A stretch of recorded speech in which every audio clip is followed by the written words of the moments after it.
வணக்கம். டான் தமிழொலியின் இரவு நேர பிரதான செய்தி அறிக்கையோடு இணைந்திருக்கும் நான் ஜெகநாதன் சஜித். முதலில் தலைப்புச் செய்திகள்.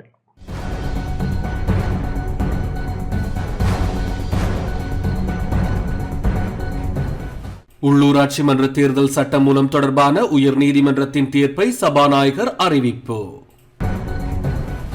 யாழ்ப்பாணம் தையிட்டி விகாரை விவகாரம் தொடர்பில் கஜேந்திரகுமார் பொன்னம்பலத்திற்கு பிணை. மின்துண்டிப்பு தொடர்ந்து நடக்குமா? அரசியல் பழிவாங்கல்கள் தொடர்ந்து முன்னெடுக்கப்படுமா என எதிர்க்கட்சித் தலைவர் கேள்வி. கிளிநொச்சி பூநகரியில் உள்ள மதுபான சாலையை இடமாற்ற கோரி மக்கள் போராட்டம். கிழக்கு மாகாண சிரேஷ்ட பிரதி போலீஸ் மா அதிபராக வர்ண ஜெயசுந்தர கடமைகளை பொறுப்பேற்பு. தொடர்வது முதன்மை செய்தி. அனுசரணை வழங்குவோர் சில பந்தங்கள் வாழ்நாள் முழுவதற்கும் நிப்பான் சிமெண்ட். உள்ளூராட்சி மன்ற தேர்தல் சட்டமூலம் தொடர்பான உயர் நீதிமன்றத்தின் தீர்ப்பை சபாநாயகர் இன்று நாடாளுமன்றில் அறிவித்தார். உள்ளூர் அதிகார சபைகள் தேர்தல்கள் சட்டம் மூலம் நாடாளுமன்றத்தில் விசேட பெரும்பான்மையுடன் நிறைவேற்றப்பட வேண்டும் என உயர் நீதிமன்றம் தீர்ப்பளித்துள்ளதாக சபாநாயகர் ஜகத் விக்ரமரத்ன அறிவித்துள்ளார். நாடாளுமன்றம் இன்று காலை கூடிய போது உயர் நீதிமன்றத்தின் தீர்ப்பை அவர் சபைக்கு அறிவித்தார். அரசியலமைப்பின் 121 முதலாம் உறுப்புரிமையின் பிரகாரம் உயர் நீதிமன்றில் சவாலுக்கு உட்படுத்தப்பட்டு 3 நீதியரசர்கள் கொண்ட குழாத்தில் விசாரிக்கப்பட்ட உள்ளூர் அதிகார சபைகள் தேர்தல்கள் விசேட ஏற்பாடுகள் எனும் சட்டமூலம் தொடர்பான உயர் நீதிமன்றத்தின் தீர்ப்பை நாடாளுமன்றத்திற்கு அறிவிக்க விரும்புவதாக அவர் குறிப்பிட்டார்.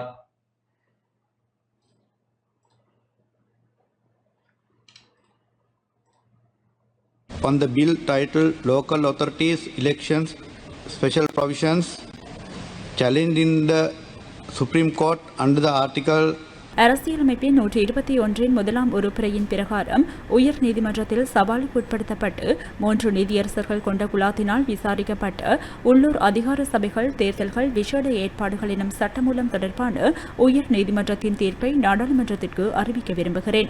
அதன் பிரகாரம் நீதியரசர்கள் குழாத்தின் பெரும்பான்மையினராகிய நீதியரசர்கள் 2 பின்வருமாறு தீர்ப்பளித்துள்ளனர். சட்டமூலம் முழுமையாகவும் குறிப்பாக 2 மற்றும் 3ஆம் வாசகங்கள் அரசியலமைப்பின் 12 முதலாம் உறுப்புரையுடன் முரண்படுவதால் அரசியலமைப்பின் 84 2ஆம் உறுப்புரையின் ஏற்பாடுகளுக்கு இணங்க விசேட பெரும்பான்மையின் மூலம் மாத்திரமே அங்கீகரிக்கப்பட முடியும். இதேவேளை நீதிபதிகள் குழாத்தின் மீதமுள்ள நீதியரசர் பின்வருமாறு தீர்ப்பளித்துள்ளார். சட்டமூலம் முழுமையாகவும் அல்லது அதன் எந்தவொரு ஏற்பாடும் அரசியல் அமைப்புடன் முரண்படுவதில்லை என்பதால் அதனை நாடாளுமன்றத்தின் சாதாரண பெரும்பான்மையின் மூலம் நிறைவேற்றப்பட முடியும். உயர் நீதிமன்றத்தின் முழுமையான தீர்ப்பு இன்றைய கூட்ட நடவடிக்கைகள் பற்றிய அதிகார அறிக்கையில் பதிப்பிட வேண்டும் என நான் கட்டளையிடுகின்றேன். on the bill titled Local Authorities Elections Special Provisions, challenged in the Supreme Court under the Article. அனுசரணை வழங்கியோர் சில பந்தங்கள் வாழ்நாள் முழுவதற்கும் நிப்பான் சிமெண்ட். யாழ்ப்பாணம் தையிட்டி விகாரை விவகாரம் தொடர்பில் மல்லாகம் நீதவான் நீதிமன்றில் ஆஜரான கஜேந்திரகுமார் பொன்னம்பலத்திற்கு பிணை வழங்கப்பட்டுள்ளது. யாழ்ப்பாணம் தையிட்டியில் சட்டவிரோதமாக கட்டப்பட்ட விகாரையை இடிக்க மக்கள் ஒன்று சேர வேண்டும் என்று சமூக ஊடகங்களில் கஜேந்திரகுமார் பொன்னம்பலத்தின் பெயரை குறிப்பிட்டு பரப்பப்பட்ட துண்டு பிரசுரம் தொடர்பில் இன்று மல்லாகம் நீதவான் நீதிமன்றில் ஆஜரான நாடாளுமன்ற உறுப்பினர் கஜேந்திரகுமார் பொன்னம்பலத்திற்கு பிணை வழங்கப்பட்டுள்ளது. கஜேந்திரகுமார் பொன்னம்பலத்திற்கு இன்று மன்றில் முன்னிலையாகுமாறு மல்லாகம் நீதவான் நீதிமன்றத்தினால் அழைப்பு கட்டளை விடுக்கப்பட்டிருந்தது. அதற்கமைய மல்லாகம் நீதவான் நீதிமன்றில் ஆஜரான நாடாளுமன்ற உறுப்பினரை 1 லட்சம் ரூபாய் சொந்த பிணையில் விடுவித்த நீதவான் வழக்கை எதிர்வரும் ஜூன் மாதம் 26ஆம் தேதிக்கு ஒத்திவைத்தார். இதன்போது கஜேந்திரகுமார் பொன்னம்பலம் சார்பில் சட்டத்தரணி மகிந்தன் மன்றில் ஆஜரானார். சார்பிலே சட்டத்தை கலந்து கொண்டு நான் வெளியிட்டதாக சொல்லப்படுகின்ற அந்த விடயத்துக்கும் ஓஐசி பலாலி இந்த வழக்கு சம்பந்தமாக அந்த போராட்டத்தில் நடைபெற்ற விஷயங்கள் தொடர்பாக பதிவு செய்யப்பட்ட விஷயங்கள் தொடர்பாகவும் முறையீடு செய்த உண்டுக்கும் இந்த வழக்கோடு சம்பந்தப்பட்டதாக இல்லை என்றும் அந்த வகையில் இந்த வழக்கு ஒரு நபரை குற்றவாளியாக அறிமுகப்படுத்துகிறதாக இருந்தால் ஆக குறைஞ்ச ஏதோ ஒரு ஆதாரமாவது இருக்க வேணும். தையட்டி சட்டவிரோத விகாரை இடிக்க சொல்லி போடப்பட்ட அந்த சோஷியல் மீடியா பதிவு நிராகரித்து அது எங்களோடு சம்பந்தப்படாத ஒன்று விஷயம் எங்களுக்கும் அதுக்கும் தொடர்பில்லை. அது ஃபேக் நியூஸ் என்ற பதிவுகள். போஸ்டர் 2ஆம் தேதி இரவு வெளியிடப்பட்டது. 3ஆம் தேதி காலையிலே வந்து நான் அதுக்கும் எங்களுக்கும் இடையில் என்னுடைய உத்தியோகபூர்வமான சோஷியல் மீடியா தளங்களிலே வந்து நிராகரித்திருக்கவும் இந்த வழக்கு எத்தனையோ நாட்களுக்கு பிறகு எந்த விதமான விசாரணையும் இல்லாமல் வந்து எந்த விதமான ஆதாரமும் எனக்கு எதிராக இல்லாமலும் வந்து தாக்கல் செய்யப்பட்டிருக்கு. போலீஸ் செய்த முறைப்பாடுகளுக்கும் இந்த வழக்குக்கும் இடையில் எந்த விதமான தொடர்பும் இல்லை. ஆகவே இந்த வழக்கு நிராகரிக்கப்பட வேணும். அந்த வகையில் இந்த விஷயங்களை ஆராய்வதற்கு வந்து 6ஆம் மாதம் 26ஆம் தேதி தவணை சென்றிருக்கு. அத்தோடு எனக்கு பர்சனல் பெயிலில் வந்து 1 லட்சம் ரூபாய்க்கு பிணை வழங்கப்பட்டிருக்கிறது. இன்றைய தினம் கௌரவ பாராளுமன்ற உறுப்பினர் கஜேந்திரகுமார் பொன்னம்பலம் அவர்களுக்கு எதிராக சமூக வலைதளங்களின் ஊடாக பொய்யான செய்தியொன்றை பரப்பி இந்த மக்களை அணிதிரட்டி இந்த திசவிகாரையை உடைக்கின்றது தொடர்பான ஒரு விளம்பரம் மேற்கொள்ளப்பட்டமை சம்பந்தமான ஒரு வழக்கு இன்றைய தினம் கௌரவ மல்லாக நீதவான் நீதிமன்றத்திலே எடுத்துக்கொள்ளப்பட்டது. இந்த வழக்கு முகத்தூர் அளவத்திலேயே தள்ளுபடி செய்யப்பட வேண்டும் என மேற்கொள்ளப்பட்ட விண்ணப்பத்தினையும் பரிசீலித்த கௌரவ நீதிபதி அவர்கள் குறித்த விசாரணைகள் தொடர்ந்து மேற்கொள்ளப்படுகின்ற காரணத்தினால் கௌரவ பாராளுமன்ற உறுப்பினர்களை 1 லட்சம் ரூபாய் பெறுமதியான சொந்த பிணையில் விடுவித்ததுடன் எதிர்வரும் 6ஆம் மாதம் 26ஆம் தேதிக்கு இந்த வழக்கினை தவணை இடப்பட்டுள்ளது. மின்துண்டிப்பு தொடர்ந்து நடக்குமா, அரசியல் பழிவாங்கல்கள் தொடர்ந்து முன்னெடுக்கப்படுமா போன்ற பிரச்சனைகளுக்கு அரசாங்கம் பதில் வழங்க வேண்டும் என எதிர்க்கட்சித் தலைவர் சஜித் பிரேமதாச இன்று சபையில் கோரிக்கை விடுத்தார். நாட்டில் மின் துண்டிப்பு குறித்து அரசாங்கம் சபையில் விளக்கமளிக்க வேண்டும் என எதிர்க்கட்சித் தலைவர் சஜித் பிரேமதாச கோரிக்கை விடுத்துள்ளார். நாடாளுமன்றம் இன்று கூடிய போது சிறப்புரிமை பிரச்சனையை எழுப்பிய எதிர்க்கட்சித் தலைவர் இந்த கோரிக்கையை முன்வைத்தார்.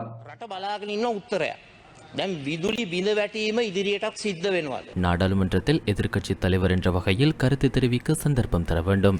மக்கள் எதிர்நோக்கும் பிரச்சினைகளுக்கான பதில்களை நாடே எதிர்பார்த்து கொண்டிருக்கிறது.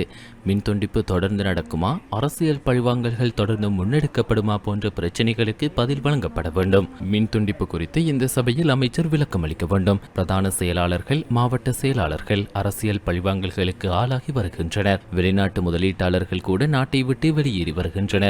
இந்த ஞாயிற்றுக்கிழமையும் மின்சாரம் துண்டிக்கப்படலாம் என எச்சரிக்கை விடுக்கப்பட்டுள்ளது. சூரிய சக்தி உற்பத்திக்கு ஏற்ப விநியோகம் இடம்பெறாவிட்டால் மின்தடை ஏற்படும் அபாயம் காணப்படுகின்றது. இது தொடர்பில் அரசாங்க தரப்பில் பதில் வழங்க வேண்டும். புதிய உற்பத்தி ஆலைகளை திறந்து சமநிலையற்ற தன்மையை ஏற்படுத்தாத வகையில் நடவடிக்கை எடுக்க வேண்டும். இனிமேலும் குரங்குகள் மீது பழி போட வேண்டாம்.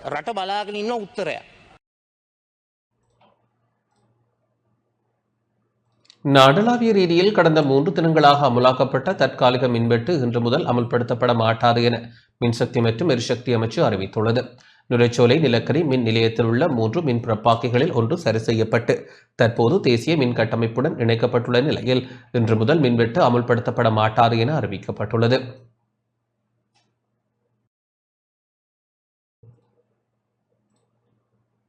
இலங்கைக்கான அமெரிக்க தூதுவர் பொதுஜன பெரமுன தலைமையகத்திற்கு விஜயம் செய்தார். இலங்கைக்கான அமெரிக்க தூதுவர் ஜூலி சங் ஸ்ரீலங்கா பொதுஜன பெரமுனவின் தலைமையகத்திற்கு இன்று விஜயம் மேற்கொண்டார். இந்த விஜயம் தொடர்பில் ஊடகங்களுக்கு அக்கட்சியின் பொதுச் செயலாளர் சாகர காரியவசம் கருத்து வெளியிட்டார். අමරිකානු තානාපතිතුමිය අපේ පක්ෂ කාර්යාලයේ අද දින සුහද සාකච්ඡාවක් පැවැත්වුවා. இலங்கைக்கான அமெரிக்க தூதுவர் ஜூலி சாங் எம்முடைய தலைமையகத்திற்கு வருகை தந்திருந்தார். ஏனைய கட்சியினரையும் சந்திக்கவுள்ளதாக அவர் கூறினார். இந்த சந்திப்பின் போது யுஎஸ்ஏட் நிறுவன விடயத்தில் முன்வைக்கப்படுகின்ற குற்றச்சாட்டுகள் தொடர்பிலும் கலந்துரையாடியிருந்தோம். அமெரிக்க ஜனாதிபதி டொனால்டு டிரம்பின் அரசாங்கத்திற்கு வாழ்த்துக்களை பகிர்ந்து கொள்ளுமாறு தெரிவித்திருந்தோம். யுஎஸ்ஏட் நிறுவன விடயத்தில் அமெரிக்க தூதரகம் என்ற வகையில் கணக்காய் ஒன்றை எதிர்காலத்தில் மேற்கொள்ள எதிர்பார்த்து அமெரிக்க தூதுவர் தெரிவித்தார். அந்த வகையில் அவருடனான கலந்துரையாடல் சுமூகமானதாக அமைந்துள்ளது. அமெரிக்க தூதரகத்திற்கு முன்பாக நேற்று இடம்பெற்ற எதிர்ப்பு நடவடிக்கைக்கும் எம்முடைய கட்சிக்கும் தொடர்பு இல்லை. மாறாக சிவில் அமைப்பு ஒன்றே அந்த எதிர்ப்பு நடவடிக்கையை ஏற்பாடு செய்திருந்தது. ஆனால் அந்த எதிர்ப்பு நடவடிக்கையில் எம்முடைய கட்சியை சேர்ந்த முன்னாள் அமைச்சர் சரத் வீரசகரவும் பங்கேற்றிருந்தார். ஆனாலும் இது எம்முடைய கட்சி சார்பாக மேற்கொள்ளப்பட்ட விடயமல்ல. நாட்டின் பிரஜை என்ற வகையில் அவருக்கு இத்தகைய விடயத்தை மேற்கொள்ளும் உரிமை உள்ளது. අමරිකානු තානාපතිතුමිය අපේ පක්ෂ කාර්යාලයේ අද දින සුහද සාකච්ඡා USAID உடனான கொடுக்கல் வாங்கலை விசாரிக்க நாடாளுமன்ற தெரிவுக்குழு நியமிக்கப்படும் என சபாநாயகர் ஜெகத் விக்ரமரத்ன தெரிவித்துள்ளார். USAID உடனான கொடுக்கல் வாங்கல் குறித்து விசாரணை செய்வதற்காக நாடாளுமன்ற தெரிவுக்குழுவை அமைக்கும் நடவடிக்கைகள் முன்னெடுக்கப்படும் என சபாநாயகர் ஜெகத் விக்ரமரத்ன தெரிவித்துள்ளார். நாடாளுமன்றம் இன்று கூடிய போது எதிர்க்கட்சி உறுப்பினர் தயாஸ்ரீ ஜெயசேகர முன்வைத்த கேள்விக்கு பதிலளிக்கும் போதே சபாநாயகர் இதனை குறிப்பிட்டார். විදේශ රටවල විශාල කතාබහකට ලක් වෙලා තියෙනවා මේ USAID ගනුදෙනු පිළිබඳව. இலங்கையில் USAID கொடுக்கல் வாங்கல் குறித்து வெளிநாடுகளில் அதிகம் பேசப்படுகிறது. இது தொடர்பில் நாடாளுமன்ற தெரிவுக்குழு ஒன்று அமைக்கப்பட வேண்டும் என நாடாளுமன்ற உறுப்பினர் நாமல் ராஜபக்ஷ உங்களிடம் கடிதம் மூலம் கோரிக்கை விடுத்துள்ளார். விசேடமாக இந்த விடயத்தில் பிரதமரின் பெயரும் உள்வாங்கப்பட்டுள்ளதால் அரசாங்கத்துக்கும் இழுக்காகும். ஆதலால் தெரிவுக்குழுவை அமைப்பதற்கு நீங்கள் நடவடிக்கை எடுத்துள்ளீர்களா, எவ்வாறான நடவடிக்கைகளை எடுத்துள்ளீர்கள் என்பதை அறிந்து கொள்ள விரும்புகிறேன். நாடாளுமன்ற உறுப்பினர் தயாஸ்ரீ ஜெயசேகரவின் கேள்விக்கு சபாநாயகர் இவ்வாறு பதில் வழங்கினார்.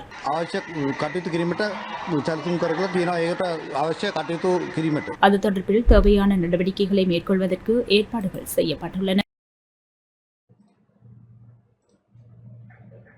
யாழில் 2025 ஆண்டிற்கான பன்முகப்படுத்தப்பட்ட நிதி வேலை திட்டங்கள் தொடர்பில் இன்று அமைச்சர் ராமலிங்கம் சந்திரசேகர் தலைமையில் கலந்துரையாடப்பட்டுள்ளது. யாழ்ப்பாண மாவட்டத்தில் 2025 ஆண்டிற்கான பன்முகப்படுத்தப்பட்ட வரவு செலவு வேலை திட்டங்கள் நடைமுறைப்படுத்தல் தொடர்பான கலந்துரையாடல் இன்று இடம்பெற்றது.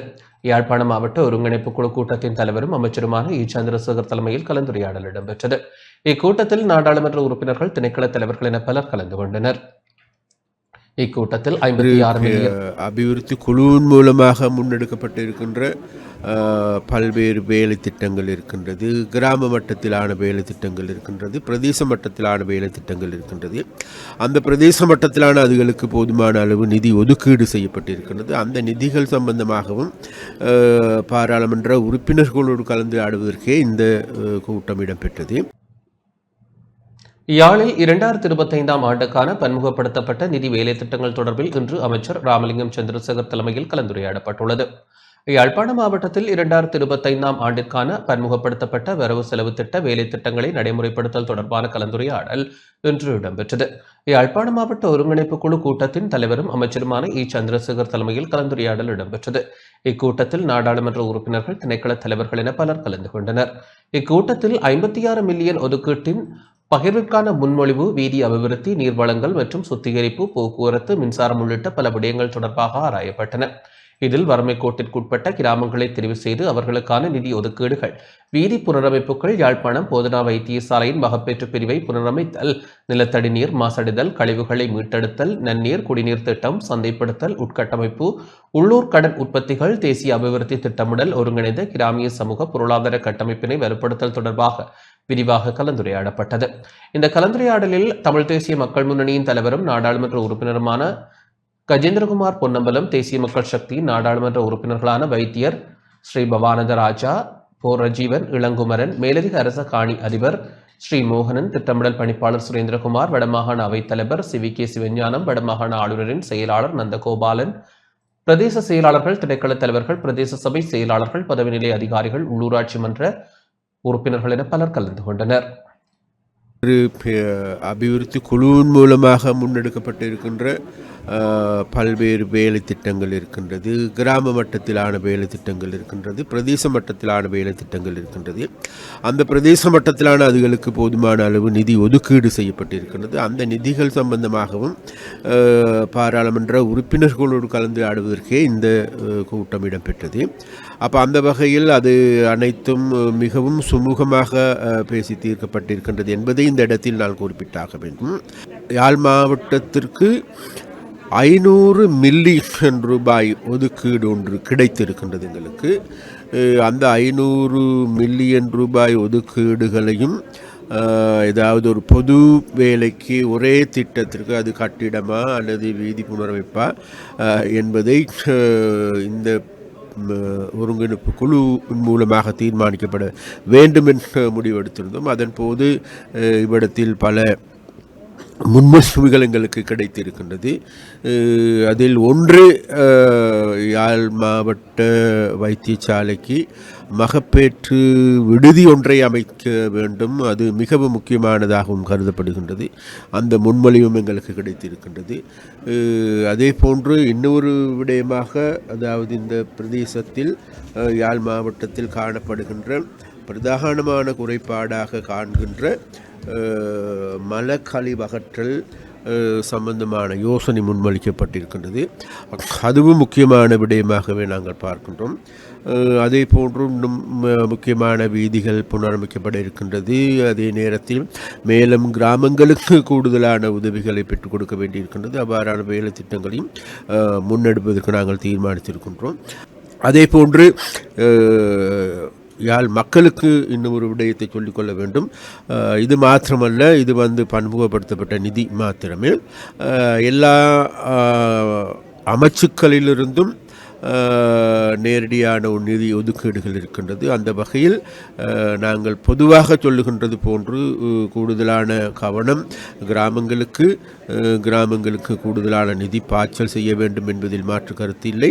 அந்த வகையில் எதிர்வரும் காலங்களில் பாரிய அபிவிருத்தி வேலைகளை முன்னெடுப்பதற்கு நாங்கள் தீர்மானித்திருக்கின்றோம். அந்த வேலை திட்டங்களை முன்னெடுப்பதற்கு எங்களுடைய மாவட்ட அபிவிருத்தி குழு மிகவும் ஒத்துழைப்பாக இருக்கின்றது என்பது இந்த இடத்தில் நாங்கள் கூறிக்கொள்ள விரும்புகின்றோம். முல்லைத்தீவு மாவட்டத்தில் 2025ஆம் ஆண்டுக்கான பன்முகப்படுத்தப்பட்ட நிதி ஒதுக்கீட்டின் கீழான வேலை திட்டங்களை நடைமுறைப்படுத்தல் தொடர்பான கலந்துரையாடல் இன்று மாவட்ட ஒருங்கிணைப்பு குழு தலைவரும் கூட்டுறவு பிரதி அமைச்சருமான உபாலி சமர்சிங்க தலைமையில் இடம்பெற்றது. மாவட்ட அரசாங்க அதிபர் உமா மகேஸ்வரனின் ஏற்பாட்டில் இடம்பெற்ற கலந்துரையாடலில் நாடாளுமன்ற உறுப்பினர்களான எஸ் திலகநாதன், எம் ஜெகதீஸ்வரன், பிரதேச செயலாளர்கள், திணைக்கள தலைவர்கள், உதவி திட்டமிடல் பணிப்பாளர்கள், கரைதுறை பெற்ற பிரதேச சபை செயலாளர், மாவட்ட செயலக பதவிநிலை உத்தியோகத்தர்கள் மற்றும் மாவட்ட செயலக உத்தியோகத்தர்கள் பங்கேற்றனர். 2025 வேலை திட்டங்களை நடைமுறைப்படுத்துவதற்காக முதல் காலாண்டு நிதியாக 23 மில்லியன் ரூபாய் ஒதுக்கீடு செய்யப்பட்டுள்ளது.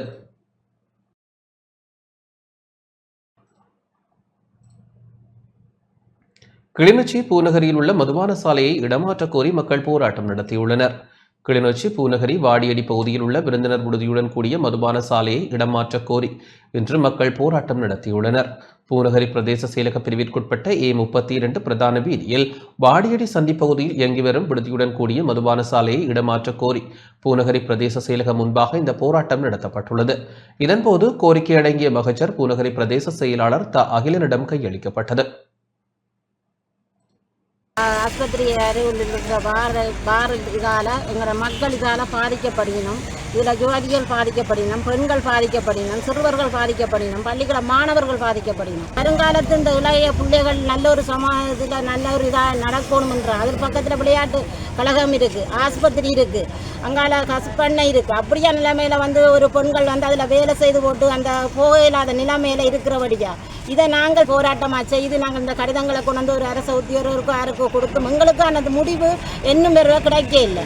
எங்களுக்கு இந்த வார அதில் இருந்து அகத்தி வேறு இடத்துல போட்டு தரும்படி நாங்கள் இந்த இடத்துல ஆணைக்கரமாக வைக்கின்றோம். இந்த பூநகரி பிரதேசம் ஒரு கொண்டாட்டம் என்று சொன்னால் பூநகரி முழங்காவில் இருந்து கூட இங்கே வாகனங்களில் போத்தல் கணக்கில் பெட்டி கணக்கில் இங்கே பிரதேச மதுபான சாலையில இருந்து பெட்டி கணக்காக ஒவ்வொரு வருஷ கொண்டாட்டத்துக்கும் இலவசமாக மதுபானம் கிடைக்கிறதென்றால் இந்த பிரதேச சபை எங்களுக்கு இருந்தன பலன், பிரதேச செயலகம் இருந்தன பலன் மிகவும் வேதனையாக இருக்கிறது. இதுக்கு உடனடியாக தற்போது இருக்கிற அரசாங்கத்தில் உள்ள அதிகாரிகளுக்கு மிகவும் பணிவான வேண்டுகோளாய் மக்களுடைய பெண்களுடைய சார்பில் நான் கேட்டுக்கொள்கிறது, இதை உரிய கவனத்தில் எடுத்து இந்த இடத்தில் இருந்து இந்த மதுபான சாலையை அகற்றி ஒரு நல்ல இயல்பு வாழ்க்கையை வேண்டி தர வேண்டும் என்று கும்பிட்டு மன்றாட்டமாக நாங்கள் கேட்டுக்கொள்கிறோம். வவுனியாவில் போகஸ்வெவ மாமடு வீதி புனரமைக்கப்படாத நிலையில் மக்கள் இடர்பாடுகளை எதிர்நோக்கியுள்ளனர். வவுனியா மாவட்டத்தில் போகஸ்வெவ மாமடு வீதி நீண்ட காலமாக புனரமைக்கப்படாத நிலையில் மக்கள் வீதியை பயன்படுத்துவதில் இடர்பாடுகளை எதிர்நோக்கியுள்ளனர். வவுனியா தெற்கு சிங்கள பிரதேச செயலக பிரிவிற்குட்பட்ட போகஸ்வெவ கிராமமானது குடியேற்ற கிராமமாகும். வவுனியாவில் இருந்து குறித்த கிராமத்திற்கு செல்கின்ற பிரதான வீதியில் மாமடு பகுதியில் இருந்து போகஸ்வெவ வரையிலான சுமார் 15 கிலோமீட்டர் நீளமான வீதி நீண்ட காலமாக புனரமைக்கப்படாத குன்றும் குழியுமாக காணப்படுகின்றது. இதனால் அவசர நோயாளர்களை கூட நோயாளர் காவு வண்டிகளில் வைத்தியசாலைக்கு கொண்டு செல்வதில் மக்கள் இடர்பாடுகளை எதிர்நோக்கியுள்ளனர்.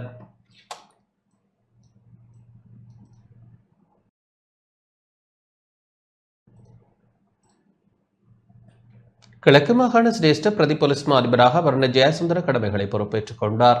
கிழக்கு மாகாண சிரேஷ்ட பிரதி போலீஸ் மா அதிபராக நியமிக்கப்பட்ட வர்ண ஜெயசுந்தர தனது கடமைகளை இன்றைய தினம் சுபவேளையில் பொறுப்பேற்றுக் கொண்டார்.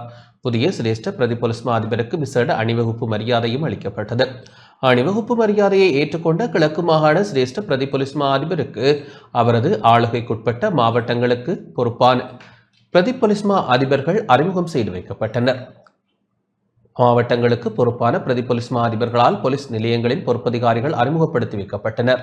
காலை 9:22 மணிக்கு கடமை பதிவேட்டில் ஒப்பமிட்டு தனது கடமைகளை சுபவேளையில் சிரேஷ்ட பிரதி போலீஸ் மா அதிபர் ஜெயசுந்தர பொறுப்பேற்றுக் கொண்டார். இவரது நிர்வாகத்தின் கீழ் மட்டக்களப்பு, அம்பாறை, திருகோணமலை மற்றும் கந்தளாய் போலீஸ் அத்தியட்சகர் பிரிவுகள் உள்ளடங்குகின்றன. மாவட்டங்களுக்கு பொறுப்பான பிரதி போலீஸ் மா அதிபர்கள், சிரேஷ்ட போலீஸ் அத்தியட்சகர்கள், உதவி போலீஸ் அத்தியட்சகர்கள் மற்றும் போலீஸ் நிலையங்களின் பொறுப்பதிகாரிகள் என பலரும் கடமையேற்பு நிகழ்வில் கலந்து கொண்டனர். கிழக்கு மாகாணத்திற்கு பொறுப்பாக கடமையாற்றிய சிரேஷ்ட பிரதி போலீஸ் மா அதிபர் அஜித் ரோஹன வடமேல் மாகாணத்திற்கான சிரேஷ்ட பிரதி போலீஸ் மா அதிபராக கடமை ஏற்றுள்ளமை குறிப்பிடத்தக்கது.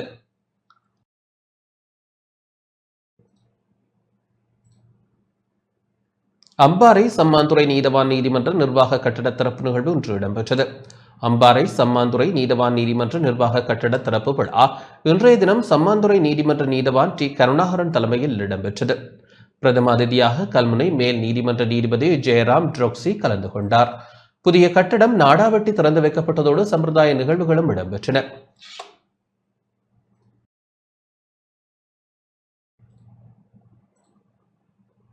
மருதானையில் போதைப் பொருளுடன் 2 கைது செய்யப்பட்டுள்ளனர். மருதானை பிரபல பாடசாலை ஒன்றுக்கு அண்மையில் பாடசாலை மாணவர்களை இலக்காக கொண்டு கஞ்சா போதைப் பொருளை விற்பனை செய்தவர்கள் 2 போலீஸ் போதைப்பொருள் காரியாலய அதிகாரிகளால் கைது செய்யப்பட்டுள்ளனர். இவ்விடயத்தை போலீசார் தெரிவித்துள்ளனர். சந்தேக நபர்கள் குறித்த பாடசாலையிலிருந்து 150 மீட்டர் தூரத்தில் வைத்து போதைப் பொருளை விற்பனை செய்யும் நடவடிக்கையில் ஈடுபட்டனர். இதன்போது சந்தேக நபர்களிடமிருந்து 25 கிலோகிராம் 300 கிராம் போதைப் பொருள் பறிமுதல் செய்யப்பட்டுள்ளது. 43 மற்றும் 46 வயதுகளுடைய மாதம்பட்டிய மற்றும் கெம்புலாகல பகுதிகளை சேர்ந்தவர்கள் இவ்வாறு கைது செய்யப்பட்டுள்ளனர். போலீஸ் போதைப்பொருள் காரியாலய அதிகாரிகள் விசாரணைகளை முன்னெடுத்துள்ளனர்.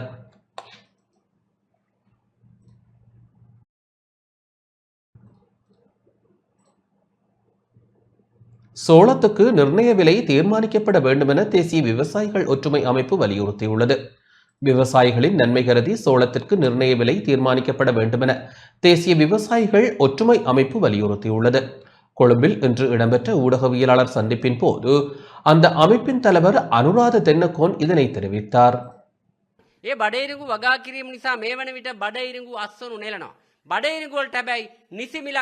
அரிசிக்கான நிர்ணய விலை தொடர்பில் விவசாய அமைப்புகள் ஒன்றிணைந்த வேலை திட்டம் ஒன்றை அரசாங்கத்திடம் முன்வைத்தன.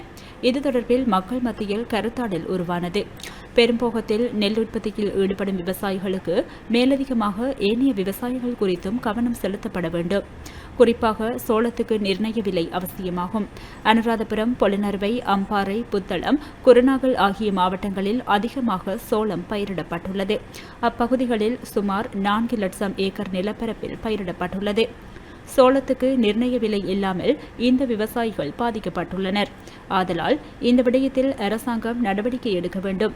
சோளம் உற்பத்தி செய்யும் விவசாயிகள் பாதிக்கப்பட்டால் சோளத்தை வெளிநாடுகளில் இருந்து இறக்குமதி செய்ய வேண்டிய நிலைமை ஏற்படும்.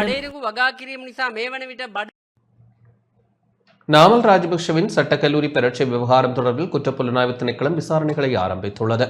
நாடாளுமன்ற உறுப்பினர் நாமல் ராஜபக்ஷ சட்டத்திற்கு முரணான வகையில் சட்டக்கல்லூரி பரீட்சையில் தோற்றியதாக கூறப்படும் குற்றச்சாட்டு தொடர்பில் குற்றப்புலனாய்வு திணைக்களம் விசாரணைகளை ஆரம்பித்துள்ளது. இது தொடர்பில் போலீஸ் ஊடகப் பிரிவு இன்று அறிக்கை ஒன்றை வெளியிட்டுள்ளது. நாமல் ராஜபக்ஷ சட்டக்கல்லூரி பரீட்சையில் தோற்றும் போது சட்டத்தரணிகள் 2 உதவியை பெற்றுக் கொண்டதாக சமூக வலைதள ஊடகம் ஒன்றில் காணொலி ஒன்று வெளியிடப்பட்டுள்ளது. அது தொடர்பில் லஞ்ச ஊழலுக்கு எதிரான மக்கள் பலம் என்ற அமைப்பு குற்றப்புலனாய்வு திணைக்களத்தில் முறைப்பாடு பதிவு செய்துள்ளது. அதன் அடிப்படையில் உரிய நடவடிக்கைகளை எடுக்குமாறு பதில் போலீஸ் அதிபரால் குற்றப்புலனாய்வு திணைக்களத்தில் பணிப்பாளருக்கு அறிவுறுத்தல் வழங்கப்பட்டது. அதற்கமைய அது தொடர்பான விசாரணைகள் ஆரம்பிக்கப்பட்டுள்ளதாக போலீஸ் ஊடகப் பிரிவு தெரிவித்துள்ளது.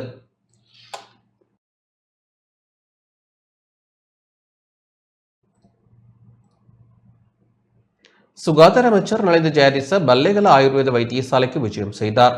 பல்வேறு மருத்துவ முறைகளை கொண்ட ஒருங்கிணைந்த சிகிச்சை சேவைகளை வழங்கும் புதிய அமைப்பை உருவாக்குவதற்கு திட்டமிட்டுள்ளதாக சுகாதார அமைச்சர் நலிந்த ஜெயதிச தெரிவித்துள்ளார். மத்திய மாகாணத்தில் உள்ள பல்லேகல மாகாண ஆயுர்வேத வைத்தியசாலைக்கு ஆய்வு விஜயம் ஒன்றை இன்று மேற்கொண்ட அமைச்சர் அங்கு உரையாற்றும் போதே இவ்வாறு குறிப்பிட்டார். රජය සෞඛ්‍ය සේවාව සලකන්නේ මහජනතාවට සැපයුතු සේවාවක් වශයෙන්. එනිසා පුළුවන් උපරිමයට රජය මගින් මේ සෞඛ්‍ය සේවාව ලබා දෙන්නත් ஒரே மருத்துவமனையில் பல்வேறு மருத்துவ முறைமைகளை கொண்ட ஒருங்கிணைந்த சேவைகளை வழங்கும் புதிய அமைப்பை உருவாக்க திட்டமிட்டுள்ளோம். அந்த திட்டத்தை இந்த வைத்தியசாலையில் இருந்து ஆரம்பிக்க திட்டமிட்டுள்ளோம். மேற்கத்தைய மற்றும் உள்ளூர் சிகிச்சை முறைகள் மூலம் சிறந்த பாதுகாப்பான உயர்ந்த வாழ்க்கை தரத்தை மக்களுக்கு வழங்கும் புதிய திட்டங்கள் தொடங்கப்பட உள்ளன. மத்திய மாகாணத்துக்கு சிறந்த சேவையை வழங்கும் இந்த ஆயுர்வேத வைத்தியசாலையை சுற்றுலா பணிகளை ஈர்க்கும் வகையில் மாற்றியமைக்க முடியும். மேலும் மருத்துவ உற்பத்தி இறக்குமதி போன்ற அனைத்து நடவடிக்கைகளையும் ஒழுங்குபடுத்த வேண்டியுள்ளது. அதற்காக ஒவ்வொரு துறைகளுக்கும் இலக்குகள் நிர்ணயிக்கப்பட்டுள்ளன. රජය සෞඛ්‍ය සේවාව සලකන්නේ මහජනතාවට සැපයුතු සේවාවක් වශයෙන්. එනිසා පුළුවන් උපරිමයට රජය මගින් මේ සෞඛ්‍ය සේවාව யாழ்ப்பாணம் தெல்லிப்பளையில் புற்றுநோய் சிகிச்சை பிரிவு கட்டடத்திற்கான அடிக்கல் இன்று நாட்டப்பட்டது. யாழ்ப்பாணம் தெல்லிப்பளை ஆதார வைத்தியசாலையில் புற்றுநோய் சிகிச்சை பிரிவு கட்டடத்திற்கான அடிக்கல் நாட்டு விழா இன்று இடம்பெற்றது. 80 மில்லியன் ரூபாய் நிதி ஒதுக்கீட்டில் அமைக்கப்பட உள்ள கட்டடத்திற்கான அடிக்கல்லை வடக்கு மாகாண ஆளுநர் நாகலிங்கம் வேதநாயகன் நாட்டி வைத்தார். வன்னிஹோப் நிறுவனம் கட்டடத்திற்கான நிதி பங்களிப்பை வழங்கியுள்ளது. கேன்சர் ஹாஸ்பிட்டல் வந்து எங்களுக்கு 2 தான் இருக்குது இலங்கையிலேயே. அதில் இது மிக முக்கியமானது ஒன்று. ஆனால் இதுக்கு இன்னும் பல தேவைகள் இருக்கின்றன. எல்லாத்தையும் அரசாங்கத்தால் செய்ய முடியாது என்றாலும் எங்களுக்கு இப்பொழுது ஒரு வித்தியாசமான ஒரு அரசாங்கம் வந்திருக்கிறது. ஒரு பாகுபாடு இல்லாமல் வடக்கையும் அபிவிருத்தி செய்ய வேண்டும் என்று அரசாங்கம் முழு விருப்பத்துடன் இருக்கின்ற காலத்திலே நாங்கள் செய்யக்கூடியவற்றை செய்ய வேண்டும். நாங்கள் எல்லோரும் இணைந்தோம் என்றால் நாங்கள் கூடுதலான அபிவிருத்திகளை செய்ய முடியும். நாங்கள் இந்த அரசாங்கத்தினுடைய காலத்திலே கூடுதலான அபிவிருத்திகளை செய்யலாம். இலங்கையில் மக்களிடையே உள்ள தவறான எண்ணத்தை போக்குவதற்கும் அதே நேரம் பேட்டிக்காரோட இன்ஃப்ராஸ்ட்ரக்சரை மேம்படுத்துவது தான் எங்களோட முக்கிய அம்சம். இதன் ஒரு முக்கிய அம்சமாகத்தான் இந்த பேட்டிக்கா வார்டை இங்கே நிதி உதவி செய்வதற்கு நிர்மாணித்தோம். இது 3 மாடி, இது 1வது மாடி ஃப்ளோருக்குரிய திட்டங்கள் நடைபெற்று கொண்டிருக்கின்றது. முறையான வழியில் சீஃப் செக்ரட்டரியிட்ட அனுமதி எடுத்து இந்த வேலைகள் தொடங்கி இருக்கின்றது. கிளிநொச்சி தர்மபுரத்தில் இன்று வயல் விழா இடம்பெற்றது. விவசாயிகள் மத்தியில் நவீன விவசாய தொழில்நுட்பங்களை வழங்கி விவசாய உற்பத்தி மூலம் விவசாயிகள் உச்ச பயனடையும் முகமாக விவசாய திணைக்களம் மேற்கொண்டு வரும் செயற்பாடுகளில் ஒன்றான வயல் விழா கிளிநொச்சி தர்மபுரம் பகுதியில் இன்று இடம்பெற்றது.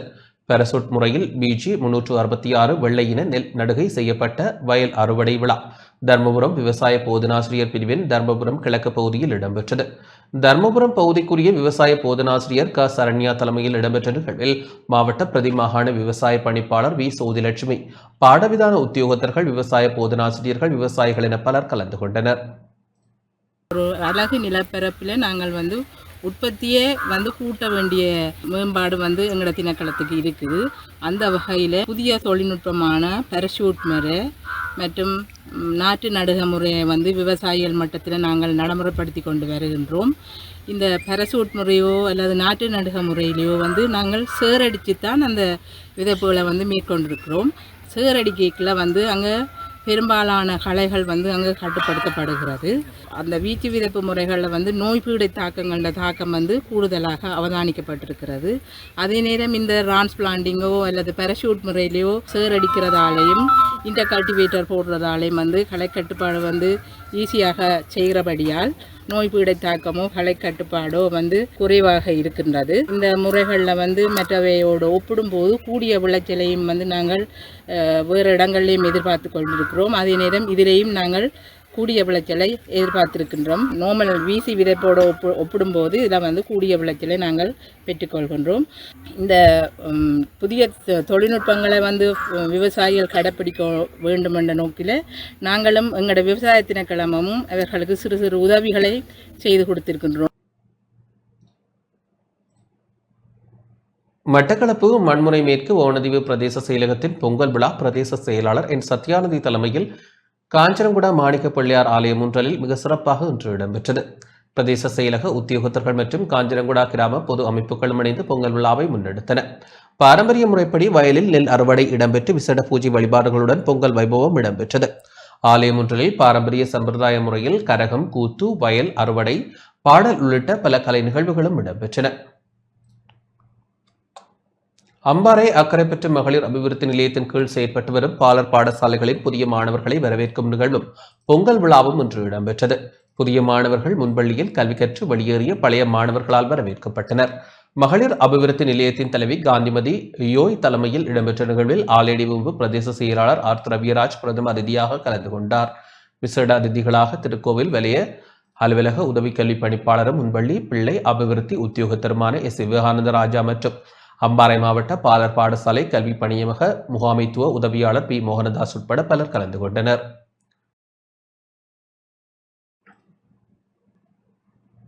செய்திகள் தொடர்கின்றன.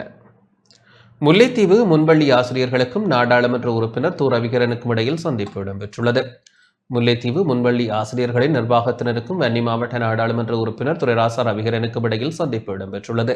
முல்லைத்தீவு கள்ளப்பாடு பகுதியில் உள்ள மக்கள் தொடர்பகத்தில் இடம்பெற்ற சந்திப்பில் முன்பள்ளி ஆசிரியர்கள் குறைந்த ஊதியத்துடன் சேவை ஆற்றுகின்றமை தொடர்பில் நாடாளுமன்ற உறுப்பினரின் கவனத்திற்கு கொண்டுவரப்பட்டதுடன் முன்பள்ளி ஆசிரியர்களின் ஊதியத்தை அதிகரிக்க நடவடிக்கை எடுக்குமாறு கோரிக்கை முன்வைக்கப்பட்டது.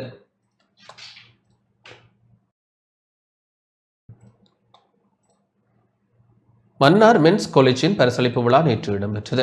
மன்னார் நகரில் இயங்கி வரும் சிறுவர்களுக்கான கல்வி நிறுவனமான மென்ஸ் காலேஜ் நிறுவனத்தின் 2024 ஆண்டுக்கான பரிசளிப்பு விழா மன்னார் நகரசபை மண்டபத்தில் நேற்று இடம்பெற்றது. மென்ஸ் காலேஜ் நிறுவனத்தின் முகாமைத்துவ நிறுவனர் நஜீலா பானு முகீர் தலைமையில் நிகழ்வு இடம்பெற்றது.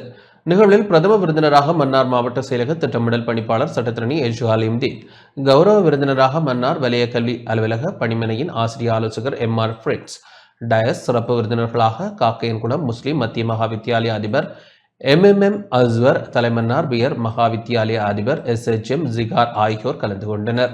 குறித்த கல்வி நிறுவனத்தில் கல்வி கற்கும் மாணவர்களின் ஆங்கில புலமையை அதிகரிக்கும் விதமாக வருடா வருடம் இடம்பெறும் ஸ்பெஷல் பி சேலஞ்ச் போட்டியின் கடந்த வருடத்திற்கான போட்டி நிகழ்வில் கலந்து கொண்டு வெற்றியீட்டிய மாணவர்களுக்கு கௌரவம் வழங்கப்பட்டது. நிகழ்வில் மாணவர்களின் கலை நிகழ்வுகளும் இடம்பெற்றன.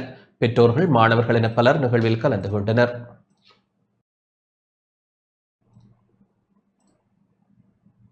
நாடாளுமன்றத்தில் பேச இடமளிக்கப்படவில்லை என நாடாளுமன்ற உறுப்பினர் சுஜித் சஞ்சய் பெரேரா தெரிவித்துள்ளார்.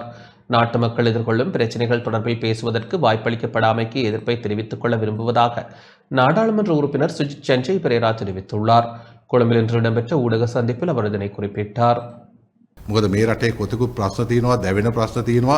මේවා සම්බන්ධව පාර්ලිමේන්තුවේදී මෙච්චර කාල වේලාව තියෙද්දි අවස්ථාව නොදීම සම්බන්ධව මම හිතන්නේ අපේ විරෝධය මේ අවස්ථාවේ කතානායකතුමාටත් ඒ වගේම සභානායකතුමාටත් ආණ්ඩුවටත් යොමු කරන්න කැමතියි.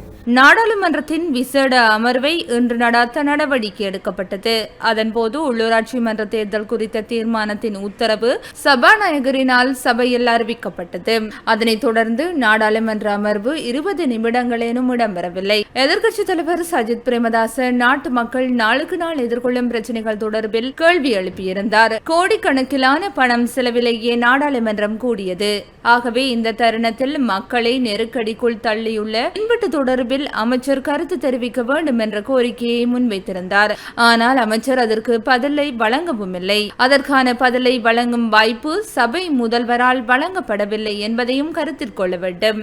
நாட்டு மக்கள் எதிர்கொள்ளும் பிரச்சனைகள் தொடர்பில் பேசுவதற்கு வாய்ப்பளிக்காத சபை முதல்வர் மற்றும் சபாநாயகருக்கு நம்முடைய எதிர்ப்பை தெரிவித்துக் கொள்ள விரும்புகின்றோம்.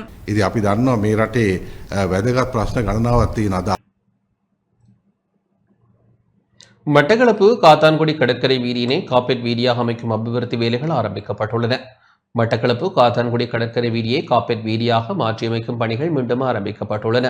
போக்குவரத்து, நெடுஞ்சாலைகள், துறைமுகங்கள் மற்றும் சிவில் விமான சேவைகள் அமைச்சின் நிதி ஒதுக்கீட்டில் வீதி அபிவிருத்தி அதிகார சபையினால் உலக வங்கியின் நிதியுதவியோடும் சுமார் 81.78 மில்லியன் ரூபாய் செலவில் 3.1 கிலோமீட்டர் வீதி காப்பேட் வீதியாக மாற்றியமைக்கப்பட உள்ளது.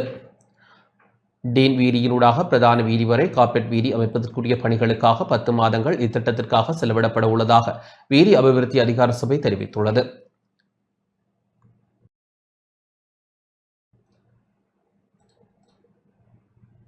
யாழ்ப்பாணம் சன்னதியான் ஆச்சிரமத்தில் தெய்வீக இன்னிசை விருந்து நிகழ்வு இன்று இடம்பெற்றது.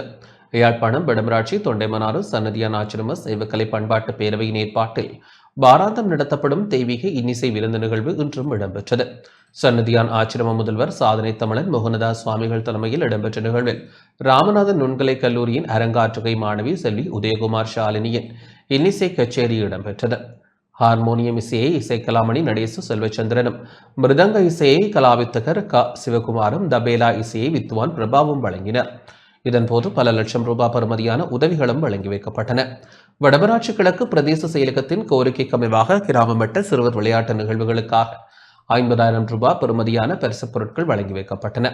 அத்துடன் பட்டியோலை சுன்னாகத்தை சேர்ந்த குடும்பம் ஒன்றுக்கு மருத்துவ செலவிற்காக 50,000 ரூபாய் வழங்கி வைக்கப்பட்டது.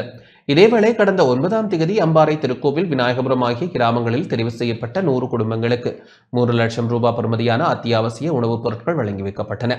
அத்துடன் அம்பாறை, உமரி பிரதேசத்தில் அமைந்துள்ள காயத்ரி அம்மன் ஆலய கட்டுமான பணிகளுக்காக 1 லட்சம் ரூபாய் நிதியுதவி வழங்கி வைக்கப்பட்டதுடன் திருப்பதி அரசினர் தமிழ் கலவன் பாடசாலையில் கல்வி கற்கின்ற மாணவர்களுக்கான ஒரு தொகுதி கற்றல் உபகரணங்களும் வழங்கி வைக்கப்பட்டன.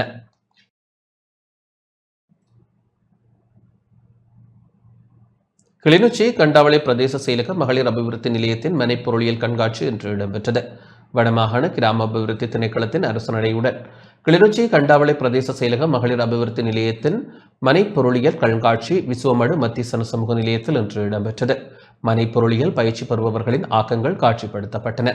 கண்டாவளை பிரதேச செயலக கிராம அபிவிருத்தி உத்தியோகத்தர் சி சுரேஷ் தலைமையில் இடம்பெற்ற நிகழ்வில் பிரதம விருந்தினராக கண்டாவளை பிரதேச செயலகத்தின் கணக்காளர் பி கார்த்திகா கலந்து கொண்டு மனைப்பொருளியல் கண்காட்சியை ஆரம்பித்து வைத்தார்.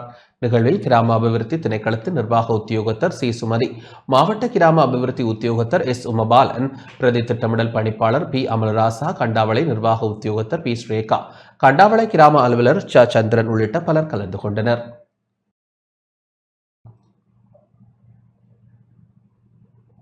அம்பாறை அக்கரை பெற்று திருவள்ளுவர் வித்தியாலயத்தில் புலமைப்பரிசில் பரீட்சையில் சித்தியடைந்த மாணவர்கள் கௌரவிக்கப்பட்டனர். அம்பாறை திருக்கோவில் கல்வி வலயத்திற்குட்பட்ட அக்கரை பெற்று திருவள்ளுவர் வித்தியாலயத்தில் புலமைப்பரிசில் பரீட்சையில் சித்தியடைந்த 16 மாணவர்களையும் 70 புள்ளிகளுக்கு மேல் பெற்றுக்கொண்ட மாணவர்களையும் கௌரவிக்கும் நிகழ்வு சிறப்பாக இடம்பெற்றது. சிட்டுக்களின் சிறகசைவு சாதனை பெருவிழா எனும் துணிப்பொருளின் கீழ் பாடசாலை ஒன்றுகூடல் மண்டபத்தில் இன்று நிகழ்வு இடம்பெற்றது. பாடசாலை அதிபர் மு தங்கேஸ்வரன் தலைமையில் இடம்பெற்ற நிகழ்வில் பிரதிக்கல்வி பணிப்பாளரும் ஆலையடிவம்பு கோட்டக்கல்வி பணிப்பாளருமான க கமல மோகனதாசன் மற்றும் பிரதிக்கல்வி பணிப்பாளர் எஸ் அம்ஜத்கான் ஆகியோர் பிரதம விருந்தினர்களாக கலந்து கொண்டனர். புலமைப்பரிசில் பரீட்சையில் சித்தியடைந்த 16 மாணவர்களும் 70 புள்ளிகளுக்கு மேல் பெற்றுக்கொண்ட மாணவர்களும் அதிதிகளால் நினைவு சின்னங்கள் வழங்கி கௌரவிக்கப்பட்டனர். 13 வருடங்களாக பாடசாலையை சிறப்பாக முன்னெடுத்து ஓய்வு பெற உள்ள அதிபர் மு தங்கேஸ்வரனின் சேவையை பாராட்டி பாடசாலை கல்வி சமூகமும் பெற்றோர்களும் இணைந்து அவரை கௌரவித்தனர். வலய கல்வி அலுவலகத்தின் பாடசாலைகளின் இணைப்பாளர் எம் ஜோகராஜா, அக்கரை பெற்று ராமகிருஷ்ண மிஷன் மகாவித்யாலய அதிபர் ரவிலேகா உள்ளிட்ட பலர் நிகழ்வில் பங்கேற்றனர்.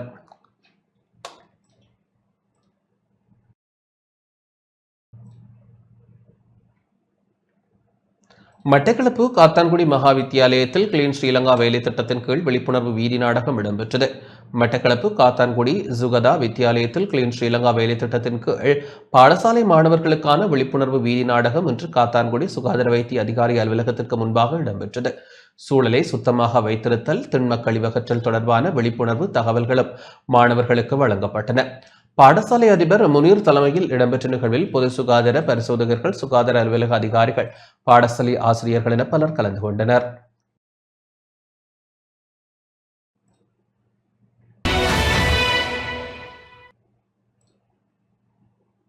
யாழ்ப்பாணம் வடமராட்சி கட்டைக்காடு ரோமன் கத்தோலிக்க தமிழ் கலவன் பாடசாலை இல்ல மெய்வல்லுநர் போட்டியை முன்னிட்டு இன்று மரதனோட்டம் இடம்பெற்றது. யாழ்ப்பாணம் வடமராட்சி கட்டைக்காடு ரோமன் கத்தோலிக்க தமிழ் கலவன் பாடசாலை இல்ல மெய்வல்லுநர் போட்டியை முன்னிட்டு இன்று காலை ஆண்கள் பெண்களுக்கான மரதனோட்டம் இடம்பெற்றது. பாடசாலை முதல்வர் யோகலிங்கம் தலைமையில் உடுத்துறையில் இருந்து ஆண்களுக்கான மரதனோட்டமும், ஆழியவளையில் இருந்து பெண்களுக்கான மரதனோட்டமும் ஆரம்பமாகி கட்டைக்காடு பாடசாலையில் நிறைவு பெற்றது. பாடசாலை ஆசிரியர்கள், பழைய மாணவர்கள், பெற்றோர்கள் என பலரும் கலந்து கொண்டு போட்டியாளர்களை உற்சாகப்படுத்தினர். யாழ்ப்பாணம் புங்குடுதீவு மகாவித்யாலய வருடாந்த இல்ல மெய்வல்லுநர் திறனாய்வு போட்டி இன்று சிறப்பாக இடம்பெற்றது. அதிபர் கி வினோதன் தலைமையில் இடம்பெற்ற நிகழ்வில் பழைய மாணவர் க ரகுநாதன் கலந்து சிறப்பித்தார். இந்த ஆண்டுக்கான போட்டியில் பாரதி இல்லம் முதலிடத்தை பெற்றுக் கொண்டது. வெற்றி பெற்ற மாணவர்களுக்கான பரிசுகளையும் கேடயங்களையும் விருந்தினர்கள் வழங்கி வைத்தனர்.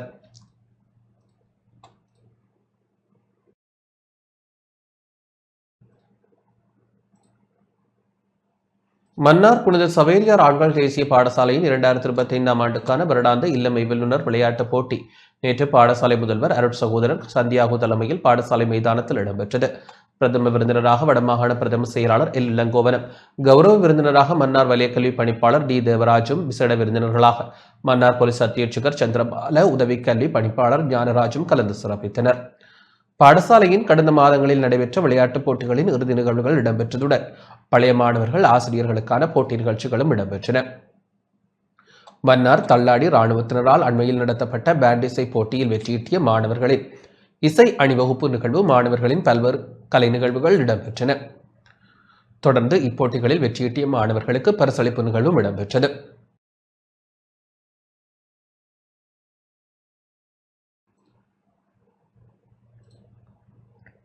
இத்துடன் இந்த செய்தி அறிக்கை நிறைவடைகின்றது. வணக்கம்.